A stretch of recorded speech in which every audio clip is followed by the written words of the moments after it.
Hey everyone, welcome back to my new horror story time. And अभी आज मैं हिमाचल आया हूँ तो वहीं से नरेट कर रहा हूँ आप सबके लिए स्टोरी, क्योंकि हिमाचल में जैसे देव बहुत सारे होते हैं, देवता बहुत सारे होते हैं, तो वैसे यहाँ पर हॉरर स्टोरी भी बहुत सारी होती है। बट आज मैं आप सबके साथ किसी और की स्टोरी शेयर करने वाला हूँ, प्रीति की स्टोरी शेयर करने वाला हूँ। प्रीति के परिवार के साथ क्या हुआ था वो स्टोरी शेयर करने वाला हूँ। एंड एंड तक आप इस स्टोरी को जरूर सुनना। एंड अगर आप लोगों के पास भी कोई वैसे हॉरर इंसिडेंट तो मेरे साथ जरूर शेयर करना, ये रही मेरी email ID. And without time waste करें हम आज का हॉरर इंसिडेंट शुरू करते हैं।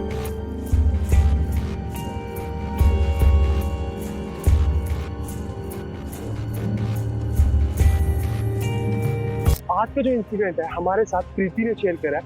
प्रीति को भी प्रीति के घर वालों ने ही ये इंसिडेंट प्रीति को बताया था। एंड ये इंसिडेंट इतना पुराना है कि जब प्रीति पैदा भी नहीं हुई थी, जब प्रीति की मम्मी की शादी भी नहीं हुई थी, उस टाइम से ये इंसिडेंट उनके साथ होता आ रहा है और आज तक होता आ रहा है। जब प्रीति की फैमिली में प्रीति का छोटा भाई और प्रीति की बड़ी बहन भी थी जो कुछ टाइम पहले गुजर गई। तो सबसे पहले जो प्रीति के मम्मी थे अपने नाना नानी के साथ जम्मू कश्मीर में रहते थे। काफी टाइम पुरानी बात है, जब उनकी शादी भी नहीं हुई थी। रूगा गांव है एक, वहां पर रहते थे। उस टाइम पे डेवलपमेंट भी बिल्कुल नहीं थी, तो काफी दूर दूर तक पैदल चल के जाना पड़ता था। सड़क भी नहीं थी, रोड भी नहीं थी, तो वो काफी दूर तक पैदल चलकर जाते थे, चलकर आते थे। जो प्रीति के नाना थे वो पैदल जाना पैदल आना, वो लेबर थे क्योंकि वो इतने वेल्थी भी नहीं थे, इतने पैसे भी नहीं थे उन लोगों के पास, तो पैदल ही उनको सब कुछ काम करना पड़ता था। तो ऐसे उनकी लाइफ कट रही थी।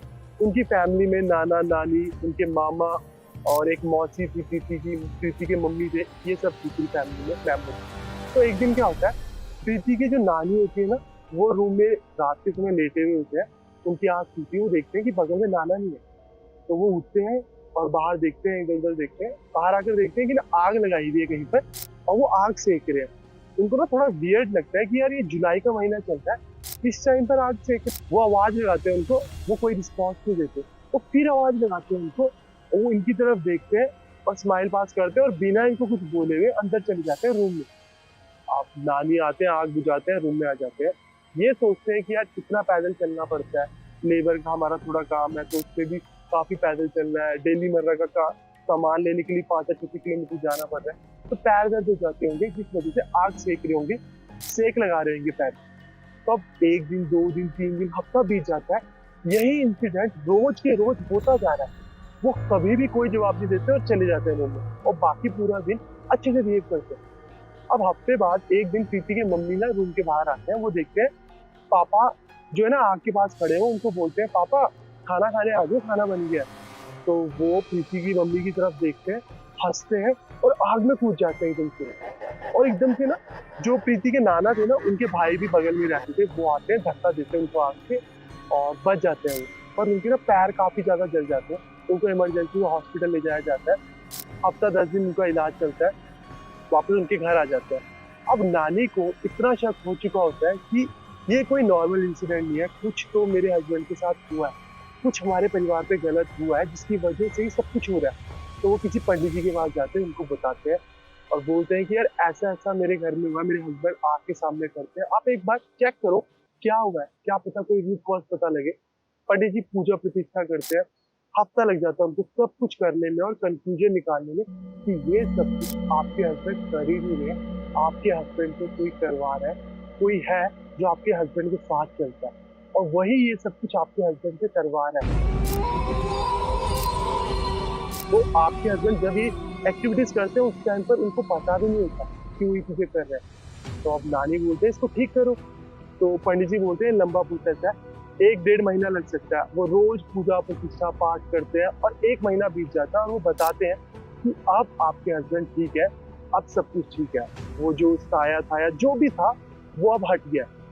तो नानी परिवार पूरा खुश हो जाता है। अब जो नानी और का परिवार था इनके पास कुछ जानवर भी थे, जैसे एक इनके पास गाय थी और कुछ मुर्गे थे जो इनके पास रखे हुए थे, मुर्गियां थी, मुर्गे थे।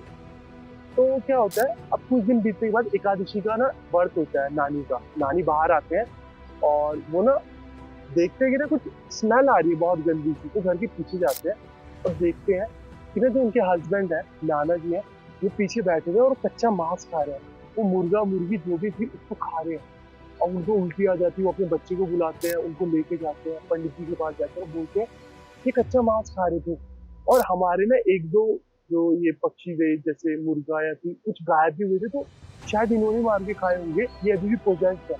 आप एक बार प्लीज चेक करो। पंडित जी पूरा चेक करते हैं और बोलते हैं कि अब ठीक हो गया, पूजा पाठ करते हैं कि अब सही है। पर नानी को ना हिम्मत नहीं आती, वो बोलते हैं कि मेरा परिवार खराब हो रहा है, मैं यहाँ अब रहूंगी नहीं। जो वो गाँव था, रूगा गाँव, वहाँ से वो मूव कर जाते हैं और किसी और गाँव में चले जाते हैं। अब जब वो कहीं और मूव करते हैं तो उनके परिवार में सब कुछ नॉर्मल चलने लग जाता है। 3-4 साल बीत जाते हैं। जो दोनों बहनें थी, जो प्रीति के मम्मी थे, प्रीति के मौसी थे, उनकी शादी हो जाती है। अब जो प्रीति के मामा थे, उनकी भी शादी हो गई होती है, उनके घर में भी बच्चा हो चुका होता है, वाइफ आ चुकी होती है। अब जो मामा थे ना, उनको ना भगवान आते हैं, उनके ऊपर ना देवता आते थे, तो वो पूजा पाठ में बहुत ध्यान देते होते हैं। तो वो एक दिन ना जंगल से घर आ रहे होते हैं अपने, और उनको ना ऐसा फील होता है कि उनके पीछे पीछे कोई चल रहा है, कॉन्टिन्यूस कोई ना कोई उनके पीछे चल रहा है। और ना वो आवाज लगाता है कि मेरे को खून आ रहा है, आप एक कपड़ा दे दो। अब प्रीति के मामा को इतना पता होता है कि ऐसे वक्त में जंगल के बीचों बीच कभी भी पीछे मुड़ के नहीं देखना होता, और सुनना तो कभी भी नहीं होता। वो चलते जाते हैं, अपने घर तक आते हैं, और उनको कॉन्टिन्यूस अपने घर तक आवाज आती है कि उनके साथ साथ कोई चल रहा है, कोई है जो कुछ ना कुछ बोले जा रहा है। वो घर में आते हैं, अपने पापा को बताते हैं, प्रीति के नाना को, कि मेरे साथ ऐसा हुआ।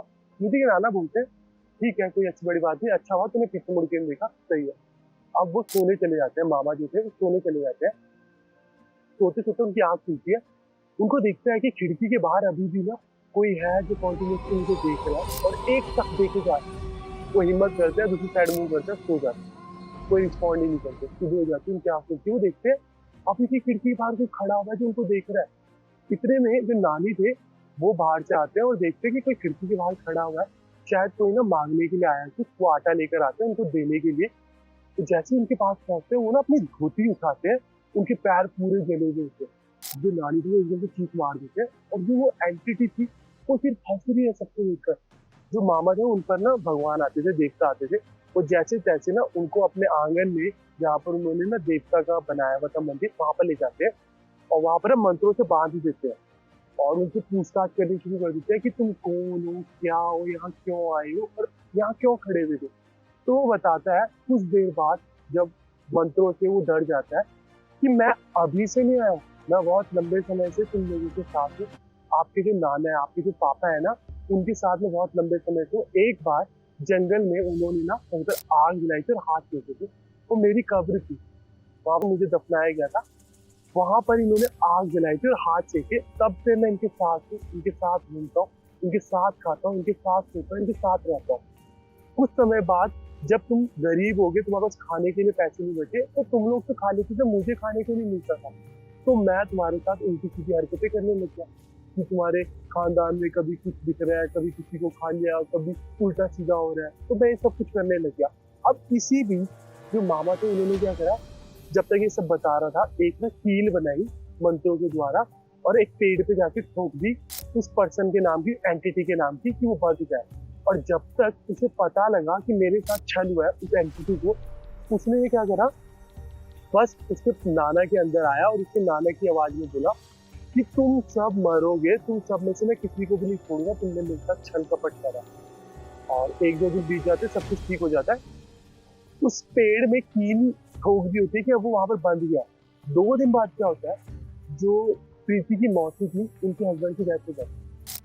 और उसी दिन जो मामा थे, उनके 2 बच्चे थे, वो डूब कर मर जाते हैं, और जब उनको फीलिंग आती है, तो सबको ऐसा होता है कि जो नाना के अंदर एंटिटी आई थी, उन्होंने जो बोला वैसा सही कुछ हो रहा है। तो वो फिर से पूजा पाठ कराने के लिए गए। उस पूजा पाठ कराने के बीच में पंडित जी ने बोला कि उन्होंने 3 तुम्हारे घर पर बलि ले ली है, और अगर उसने ऐसा बोला तो वो शांत नहीं होगा, पर हम पूजा पाठ करेंगे। उस रात वो पूजा पाठ करते हैं, बट उसी रात बरसात बहुत होती है और 2-3 दिन तक चलती है, जिस बरसात के कारण जो नाना का घर था वो आधा गिर जाता है, और बिजली गिरती है रात को। जो पेड़ था जहाँ पर कील ठोकी थी, वो पेड़ भी गिर जाता है, और जो भी एंटिटी थी वो आजाद हो जाती है। पर पंडित जी एक तरफ पूजा भी कर रहे थे, जो पूजा पाठ करने के बाद पंडित जी बोलते हैं कि अब सब कुछ ठीक है, सब कुछ नॉर्मल रहेगा। 10 साल बीत जाते हैं और उनके परिवार में सब कुछ ठीक रहा होता है, कुछ भी गलत नहीं हुआ होता। जिस टाइम पर प्रीति के मम्मी के पेट में प्रीति का छोटा भाई था, जो 1-2 महीने में आने वाला था। प्रीति और प्रीति की बड़ी बहन आ चुकी थी, ये उस टाइम का टाइम आ चुका था, और सब एक दूसरे साथ बैठे हुए थे और बात कर रहे थे कि काफ़ी कुछ हुआ हमारे परिवार में, बट एक चीज़ की हमें खुशी है कि जो प्रीति के मम्मी थे, उनके साथ कुछ नहीं हुआ। ये खुशी है, इसमें उनको कुछ नहीं हुआ। अब इसी रात क्या होता है, जो प्रीति की बड़ी बहन थी, वो मर जाता है। अब उनको अटैक आता है, घुटन होती है, वो अपने रूम में मर जाते हैं। उनकी क्रिया वगैरह करते हैं, जब 10-15 दिन बीत जाते हैं, उनका रूम ना साफ कर रहे होते हैं। सफाई करते हुए उनके रूम में 35 टुकड़े मिलते हैं कागज के, जिनके ऊपर उर्दू में कुछ लिखा हुआ होता है, और इन सबके ऊपर ऐसे अजीबोगरीब मंत्र थे जो किसी को आते भी नहीं थे। तो सबको ये चीज पता लगी कि जो वो एंटिटी थी, शायद वही एंटिटी प्रीति की बहन के अंदर आई थी, और वो ये सब कुछ करा रही थी, और इसीलिए प्रीति की बहन की जान दी थी। और फिर से एक तांत्रिक को बुलाया जाता है, इस तांत्रिक से बात की जाती है। अब वो तांत्रिक बताता है सब कुछ टेस्ट करने के बाद कि हाँ, जो आपके मामा के 2 लड़के मरे थे, वो भी इसी एंटिटी ने मारे। जो पति मरा था मौसी का, वो भी इसी एंटिटी ने मारा है, और जो ये दीदी मरी है प्रीति की, वो भी इसी एंटिटी ने मारा है। और ये एंटिटी, इस एंटिटी को इस एरिया में मसान का नाम दिया जाता है, मसान कहा जाता है। अब आप लोगों के एरिया में हो सकता है कि कुछ और कहा जाता हो, बट इस एरिया में इसको मसान कहा जाता है। और हाँ, ये जो मंत्र मिले हैं उसने प्रोजेक्ट करा था आपकी बेटी ने, और इसी ने मारा है आपकी बेटी। तो फिर से वही चीज हुई, उन्होंने बोला कि इसको ठीक करने की मैं कोशिश करूंगा, पर गारंटी नहीं देता। और उन्होंने कोशिश करी, और उन्होंने आखिर में यही बताया कि ये आपके परिवार का पीछा नहीं छोड़ेगा। ये बहुत गंदे तरीके से आपके परिवार के पीछे पड़ा है, ये सोचकर कि आप लोगों ने इसके साथ छल कपट करा, इसे बांधने की कोशिश करी, इसे खाना नहीं दिया, कि अपने साथ में रखा। और उसी के 3-4 दिन बाद क्या होता है, जो नाना थे वो फिर से आग के पास जाकर हाथ सेकने लगे। तो नानी परेशान, और जिस घर में अब वो रह रहे थे, सिर्फ नानी और नाना रह रहे थे, बाकी मामा कहीं और शिफ्ट हो गए थे। जो लड़कियां थी उनकी शादी हो चुकी थी, तो सिर्फ नानी और नाना रह रहे थे। और नानी की हालत भी इतनी खराब थी, रोज वो देखते थे कि अब फिर से नाना शाम के टाइम पे बाहर जाते हैं और आग के सामने बैठे रहते हैं, हाथ सेकते हैं और हंसते हैं हमें। और इतने दुख तकलीफ में है कि पीड़ा में भी है, दर्द भी हो रहा है कि इनके परिवार का हर मेंबर सिर्फ यही दुआ मांगता है भगवान से, या तो इनको मुक्ति दे दो नाना को, या तो फिर उनको शक्ति दे दो कि वो इस चीज से निपट सके, पट सके। बट दिन बीतते जा रहे हैं, हर दिन बीतता जा रहा है, वो हमेशा आग के सामने बैठे होते हैं और बस हाथ देख रहे होते हैं। कभी दिखते कच्चा मांस खा रहे हैं, कभी बिल्कुल नॉर्मल हो जाते हैं, बट कभी कभार दिखता है कि ऐसे कच्चा मांस खा रहे हैं, हाथ सेक रहे हैं आग के आगे। इसका मतलब वही है कि जो मसान था वो आज भी उनके नाना के साथ है, साथ ही खाता है, साथ ही घूमता है, साथ ही सोता है, और साथ ही उनके रह रहा है। अब प्रीति के मम्मी का जो परिवार है, उनमें भी अभी तक कुछ नहीं हुआ, काफी दिन बीत चुके हैं। मौसी का परिवार जब ठीक है कि काफी दिन बीत चुके हैं, सब कुछ ठीक है। अब नाना सिर्फ और सिर्फ आग सेकते हुए, कच्चा मांस खाते हुए दिखते हैं। तो शायद वो मसान जो है, अब वो सिर्फ नाना के साथ ही रह रहा है। जब सबने डिस्टर्ब करने की कोशिश करी थी, नाना से हटाने की कोशिश करी थी, तब जाके उसने सबको ऐसे मारने की कोशिश करी। बट अब वो चुपचाप नाना के साथ रहता है, खाता है, पीता है, आग देखता है, बस। पर नाना बहुत ही पीड़ा में है, दुख दर्द में है। तो हर कोई ये दुआ मांग होता है कि उनको मुक्ति मिल जाए। तो ये इंसिडेंट है जो हमारे साथ प्रीति ने शेयर करा। प्रीति का कहना था कि पहले वो इन चीजों में बिलीव भी नहीं करते थे, बट अब वो इन चीजों में बिलीव करती है कि जब उसके बहन के साथ जो इंसिडेंट हुआ, वो टुकड़े मिले, तांत्रिक ने बोला, पहले उसे लगता था कि परिवार वाले जो बातें बता रहे हैं शायद वहम होगा, या मजाक होगा, या फिर झूठ होगा, बट अब वो भी बिलीव करती है। आप लोगों का क्या कहना है और क्या सोचना है, क्या ओपिनियन है इस इंसिडेंट के बारे में, कमेंट सेक्शन में मुझे जरूर बताना। एंड यस, आज थोड़ा सा जो मैं एक नेचुरल इन्वायरमेंट में बना रहा हूँ वीडियो, अपने सेटअप पे नहीं बना रहा हूँ, तो हो सकता है 3-4 वीडियोज ऐसे ही सेटअप में आए। एंड मैं यहाँ की लोकल स्टोरीज लेकर आऊँगा हिमाचल प्रदेश की, क्योंकि मैं हिमाचल में आया। एंड अगर आप लोगों के पास भी कोई ऐसे हॉरर इंसिडेंट है जो आप लोगों को लगते हैं सबके साथ शेयर करे जा रही थी, तो यही मेरी जीमेल आईडी, इस पर मुझे ईमेल करो, इंसिडेंट मैं रीड करूँगा, ट्राई करूँगा यहाँ सबके साथ शेयर करो। तो इस हॉरर स्टोरी टाइम के लिए बस इतना ही, एंड मिलते हैं नेक्स्ट हॉरर स्टोरी टाइम में। तब तक के लिए bye, take care. Channel subscribe करना मत भूलना।